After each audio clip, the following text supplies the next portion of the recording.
బాపులమ్మ అమ్మవారమ్మ ఏజెన్సీకి మనకి ప్రథమ దేవత. ఇక్కడ ఆగే ఎవరైనా కానీ ఏజెన్సీలోకి వెళ్తారు, ఏ ఆఫీసర్ గారైనా కానీ అనుకున్న పనులు తప్పగా నెరవేరుతాయి అక్కడ అమ్మవారి దగ్గర. ప్రతి సంవత్సరం కూడా ఉగాదికి ముందుగా వచ్చేది ఏకాదశి నుండి అమావాస్య వరకు అమ్మవారు జాతర మహోత్సవాలు జరుగుతారు. అలాగే అమ్మవారు అనపర్తిని గ్రామం తరలి వచ్చి ఇక్కడ ప్రశాంతమైన వాతావరణం వెలిసారండి. ప్రతి సంవత్సరం కూడా అమ్మవారికి ఏకాదశి నుండి అమావాస్య వరకు ఉగాదికి ముందు వచ్చే ఏకాదశి నుండి ఉత్సవాలు జరుగుతాయి. అమ్మవారి సన్నిధానంలో 9 శుక్రవారాలు చేసుకుంటే వాళ్ళ కోరికలు నెరవేరుతాయి. అలాగే అమ్మవారి సన్నిధానంలో చండీ హోమం కూడా చేస్తున్నారు.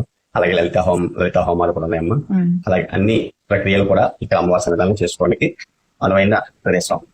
అలాగే సంతానం లేని వాళ్ళు కూడా ఇక్కడ మొక్కుంటే తప్పకుండా సంతానం కలుగుతుంది అండి. గృహం లేని వాళ్ళు గృహం గురించి, అలాగే ఉద్యోగం కావాల్సిన ఉద్యోగం గురించి ఎవరు కోరుకునే ప్రకారం వాళ్ళు దండం పెట్టుకున్నారు అనుకోండి, తప్పకుండా కోరుతారు. అమ్మవారు చాలా మహిమగల తల్లి, ఏజెన్సీ ధర్మ దేవత. ఏజెన్సీ నమో భగవతే.